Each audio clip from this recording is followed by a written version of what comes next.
Shalom, saudaraku yang dikasihi Tuhan Yesus Kristus.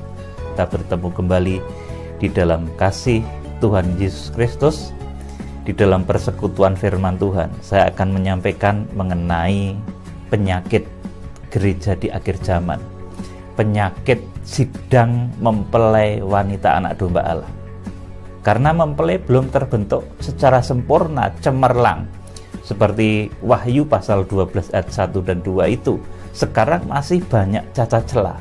Nah, pada saat ini saya akan menyampaikan salah satu penyakit dari gereja akhir zaman, yaitu pengajaran Isabel. Saudaraku, Isabel itu kalau di dalam sejarahnya adalah istri dari Raja Ahab, yaitu seorang raja Israel Utara yang memerintah pada zaman Elia, di mana itu merupakan musuh bebuyutan dari Elia.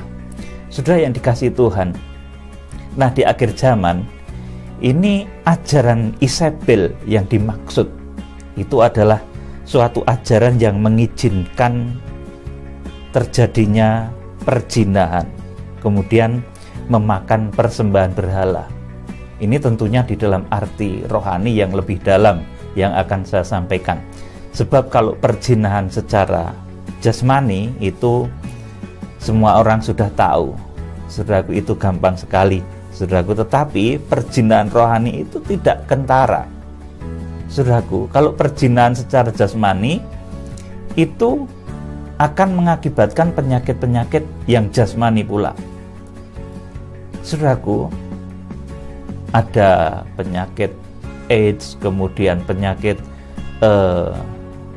banyaklah, saudaraku, yang berkaitan dengan dosa-dosa seksual, yaitu dosa-dosa perzinahan secara jasmani. Kemudian perzinahan secara rohani itu akan mengakibatkan, saudaraku, ini satu penyakit rohani juga yang nanti juga bisa bermanifestasi dalam bentuk penyakit jasmani di dalam badan manusia. Kalau dahulu dikisahkan ada seorang yang pendarahan kemudian disembuhkan oleh Tuhan Yesus. Nah, itulah, saudaraku, satu penyakit yang akan disembuhkan oleh kuasa Allah ketika penyucian pendamaian di akhir zaman. Penyakit yang terjadi pada organ reproduksi, kalau di dalam bahasa lahiriahnya. Kemudian di dalam bahasa rohaninya, saudaraku, ini satu penyakit di mana seseorang itu memasukkan benih-benih asing, bukan benih firman Tuhan, saudaraku. Benih-benih asing itu dimasukkan di dalam hatinya, didengarkan, dimasukkan di dalam hatinya, dianggap sebagai satu kebenaran. Ini membuat, saudaraku, organ-organ reproduksi, baik secara jasmani, itu kaitannya dengan organ reproduksi jasmani, baik laki-laki maupun perempuan, itu bisa mengalami penyakit, saudaraku. Kemudian, saudaraku, kalau secara rohani orang suka menelan, saudaraku, mendengarkan, memasukkan benih-benih yang lain, benih-benih asing, bukan benih dari Tuhan Yesus Kristus, itu nanti hidupnya, saudaraku, tidak akan berbuah-buah, tidak akan bisa melahirkan karya besar dalam hidupnya, karena dia melakukan satu persundalan rohani, dia melakukan satu perzinahan rohani. Saudara, kita coba akan membaca di dalam Wahyu pasal 2 ayat 20-24. Demikian. Tetapi aku mencela engkau karena engkau membiarkan wanita Isabel yang menyebut dirinya nabiah mengajar dan menyesatkan hamba-hambaku supaya berbuat zina dan makan persembahan-persembahan berhala. Saudaraku yang dikasihi Tuhan, kalau berzina secara lahiriah, saudara sudah jelas, ya, saudaraku. Tapi berzina secara rohani itu artinya ketika seseorang itu mendengarkan filsafat dunia, mendengarkan ajaran-ajaran yang tidak bersumber dari Alkitab. Saudaraku, padahal kita sudah bersepakat, kita sudah berniat ingin menjadi mempelai Kristus yang cemerlang tak bercela, seperti Wahyu pasal 12 ayat 1 dan 2. Tetapi kita masih mendengarkan kepercayaan takhayul gugon Tuhan, saudaraku, yang tidak bersumber kepada Alkitab. Ini ajaran Isabel, saudaraku. Sesuatu yang tidak bersumber dari Alkitab, sesuatu yang tidak bersumber dari Tuhan, benih yang tidak bersumber dari Kristus, itu persundalan rohani. Jadi hendaknya saudara harus betul-betul menjadi bijaksana dan menjadi cermat di dalam kehidupan ini. Saudaraku, ayat yang ke-21. Dan aku telah memberikan dia waktu untuk bertobat, tetapi ia tidak mau bertobat dari zinahnya. Lihatlah, aku akan melemparkan dia ke atas ranjang orang sakit, dan mereka yang berbuat zina dengan dia akan kulemparkan ke dalam kesukaran besar jika mereka tidak bertobat dari perbuatan-perbuatan perempuan itu. Saudaraku, di sini dikatakan, lihatlah, aku akan melemparkan dia ke atas ranjang orang sakit dan mereka yang berbuat zina. Itu, saudaraku, artinya banyak mereka yang berbuat zina. Itu, saudaraku, kalau perzinahan secara jasmani itu mungkin sangat terbatas, tapi perzinahan secara rohani ini, saudaraku, bisa dilakukan dengan banyak orang. Ketika telinga kita ini, saudaraku, terbuka terhadap ajaran-ajaran yang enggak benar, ajaran-ajaran, dikatakan di sini ajaran wanita Isabel. Saudara, sidang jemaat di Tiatira ini adalah jemaat yang bagus juga. Tuhan mengakui kehebatannya, namun disusupi oleh ajaran-ajaran yang tidak sehat, ajaran-ajaran yang tidak bersumber kepada Alkitab, ajaran-ajaran dari, saudaraku, dukun-dukun dan lain sebagainya. Saudaraku, itu ajaran Isabel, saudaraku, yang disebut juga dengan perzinahan rohani. Ketika rahim hati kita ini dibuka untuk mendengarkan, saudaraku, untuk menerima ajaran-ajaran lain yang tidak bersumber pada Alkitab. Ini kondisi jemaat Tiatira. Jemaat Tiatira diizinkan untuk mendengarkan ajaran-ajaran yang enggak benar. Dikatakan ini asalnya dari wanita Isabel, ajaran yang tidak bersumber pada Alkitab, kepada kepercayaan gugon Tuhan dan lain sebagainya. Itu bukan pimpinan bintang Tuhan, bukan pimpinan hamba Tuhan yang diurapi. Tetapi, saudaraku, itu merupakan sesuatu yang tidak benar, saudaraku, benih yang tidak benar, benih yang ditaburkan oleh iblis. Dan kalau itu dimasukkan di dalam hati saudara, itu menimbulkan penyakit. Pertama, itu bisa menimbulkan penyakit secara jasmani juga, saudaraku, nanti manifestasinya. Yang kedua, yang lebih berbahaya lagi, ini membuat hidup saudara, kalau saudara itu dimasuki oleh ajaran-ajaran yang enggak benar, yang enggak alkitabiah, saudara enggak akan bisa berbuah-buah. Saudara dimasuki oleh benihnya si iblis, bukan benih mempelai pria. Akhirnya saudara tidak pernah bisa melahirkan karya yang besar dalam hidupmu. Saudara tidak pernah melahirkan karya yang luar biasa dalam hidupmu, karena hidupmu sudah melakukan satu perzinahan rohani. Engkau mengizinkan benih-benih asing yang berasal dari saudaraku, ilmu-ilmu gugon Tuhan, saudaraku, dongeng-dongeng nenek tua, saudaraku, itu membuat saudara tidak berbuah-buah hidupmu. Oleh karena itu, saudara, ketika mendengar kitab Wahyu ini harus betul-betul sinkron dengan Alkitab. Saudara, mengenai akhir zaman, saya beritahu saudara, itu yang datang itu Tuhan kita Yesus Kristus. Saudaraku, bukan nabi lain, bukan Elia, bukan Musa, bukan tokoh lain juga, tetapi yang datang di akhir zaman itu Tuhan Yesus Kristus. Kemudian, saudaraku, Tuhan yang mau datang itu memberikan wahyunya kepada Yohanes.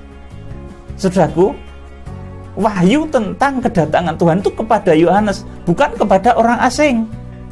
Saudaraku, bukan kepada peramal dari dunia ini, ditujukan kepada diberikan kepada Yohanes. Kemudian ditujukan lagi di surat, di dalam suratnya itu, saudaraku, dituliskan untuk hamba-hambanya di akhir zaman. Jadi kalau saudara ingin tahu tentang kitab Wahyu, itu saudara ingin tahu tentang akhir zaman, itu pelajari Alkitab. Jangan saudara pelajari saudaraku satu ilmu-ilmu yang lain, ilmu-ilmu yang tidak berdasar kepada firman Tuhan. Nanti membuat saudara dimasuki oleh ajaran Isabel. Saudara, kita akan baca di dalam Wahyu pasal 1 ayat 1 sampai 3 bahwa yang datang di akhir zaman itu Tuhan Yesus. Oleh karena itu yang ngerti juga adalah pengikut-pengikut Kristus. Saudaraku, kita akan baca Wahyu pasal 1 ayat 1 sampai 3. Inilah wahyu Yesus Kristus yang dikaruniakan Allah kepadanya, supaya ditunjukkannya kepada hamba-hambanya apa yang harus segera terjadi. Nah, saudaraku, yang akan datang itu Tuhan kita Yesus Kristus, bukan nabi lain. Oleh karena itu yang diberitahu, yang dikasih tunjuk, dikatakan di sini adalah hamba-hambanya, bukan orang lain. Saudaraku, hamba-hambanya itu kalau di dalam kitab Wahyu pasal yang kedua dan pasal yang ketiga itu disebut sebagai malaikat-malaikat sidang jemaat, sebagai 7 malaikat sidang, angelos. Saudaraku, itu yang diberitahu, saudaraku, dikirimi surat oleh Rasul Yohanes ini, saudaraku. Surat kepada malaikat sidang jemaat di Efesus, surat kepada malaikat sidang jemaat di Smyrna, Pergamus, sampai Laodikia. Jadi, saudaraku, yang diberitahu, yang diberi surat, yang diberi petunjuk di akhir zaman tentang kedatangan Tuhan, itu adalah hamba-hambanya yang diurapi, bukan orang lain, saudaraku. Karena yang mau datang itu Tuhan Yesus Kristus.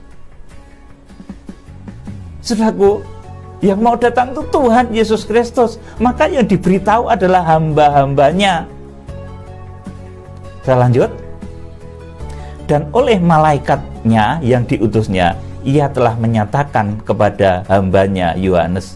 Jadi saudaraku, kepada Rasul Yohanes pertamanya, kemudian selanjutnya Yohanes telah bersaksi tentang firman Allah dan tentang kesaksian yang diberikan oleh Yesus Kristus, yaitu segala sesuatu yang telah dilihatnya.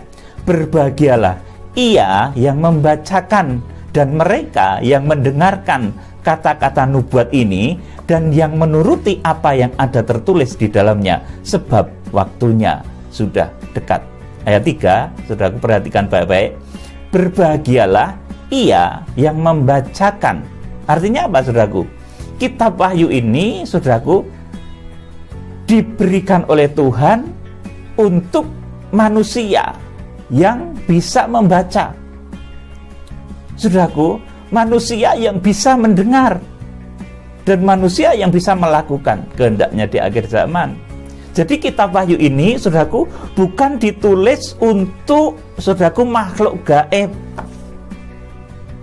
Kalau saudaraku sudah membaca di dalam ayat yang ke-11, memang di sini ada disebutkan, apa yang engkau lihat, tuliskanlah di dalam sebuah kitab dan kirimkanlah kepada ke-7 jemaat ini, ke Efesus, ke Smyrna, ke Pergamus. Nah, dan selanjutnya, kemudian di Wahyu pasal 2 dan pasal 3, di sana dikatakan surat kepada malaikat sidang jemaat di Efesus, surat kepada malaikat sidang jemaat di Smyrna. Saudaraku, siapa toh yang perlu surat itu, saudaraku?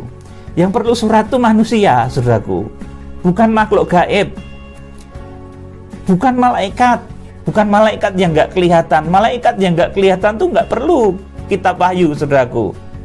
Mereka berbicara dalam bahasa dia sendiri, saudaraku. Jadi kitab Wahyu itu untuk manusia, manusia darah daging, manusia hidup, supaya manusia yang penuh kelemahan ini dituntun kepada kesempurnaan. Siapa yang menuntun? Tuhan sudah memberikan satu penjelasan di Wahyu pasal 1 ayat 16. Yang menuntun kepada kesempurnaan, saudaraku, itu Tuhan Yesus Kristus melalui hamba-hambanya yang diurapinya, hamba-hamba yang dipegang dalam tangan kanannya, bintang-bintang Tuhan.